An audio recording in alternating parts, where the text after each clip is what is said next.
abandonado. Unha embarcación que chegaba ali a Laxe, din, a mediados do mes de xullo, pero que o seu dono, que ten, non lle fixo caso ningún, según din os veciños, tanto que empezou a entrar ya auga e foron os propios veciños os que tiveron que achicala para que non se fose a pique.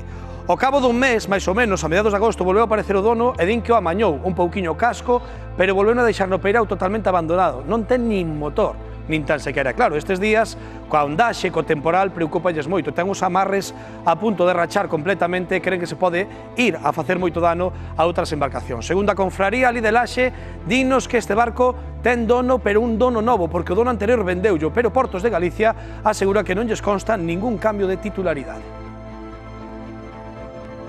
Esta estampa é unha das máis bonitas da Costa da Morte. A vila de Laxe, que desde hai uns meses ten un elemento, un intruso. Este barco, Luís Suena, patrón maior da Confraría de Laxe, que leva medio ano aquí.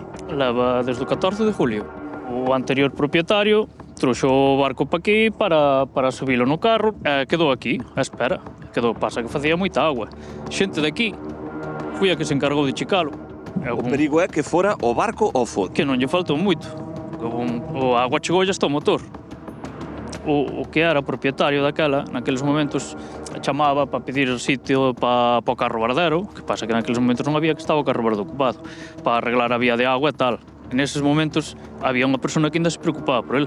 É que había un propietario e que esa persoa agora argumenta que o propietario é outro neste momento. Claro, el vendía o barco para Mauritania nese trayecto e quedou.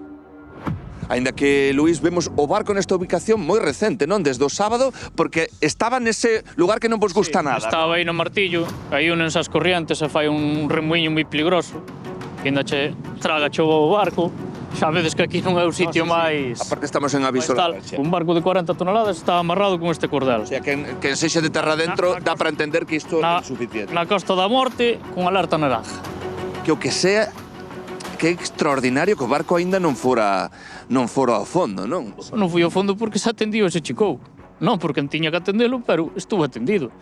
Un mes despois, exactamente, o barco é trasladado a este carro varadero. Sí, porque o anterior dono tamén estaba preocupado porque lle facía agua e tal, así que mantuvo conversas para ver se era posible subir ao carro. Repararon a vía de agua, un carpinteiro reparou a vía de agua, que non fai agua, e o día 18 baixou. A nivel mecánico, algunha intervención que ti saibas? Que eu saiba, non. Fui para ali, para o Martillo, e ali quedou hasta hoxe.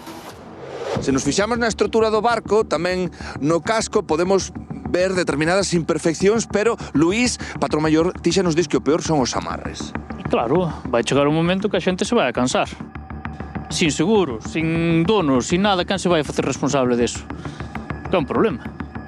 Este programa Hora Galega entrou en contacto con Portos de Galicia e dinnos que son necesarios 6 meses para ser considerado un barco como este ladrón de Bagdad abandonado. Pero se nos fixamos na súa propia lei de Portos de Galicia, no artigo 128.3, di a efectos da presente lei considéranse abandonados os barcos que permanezan durante máis de 3 meses consecutivos, como sería o caso deste.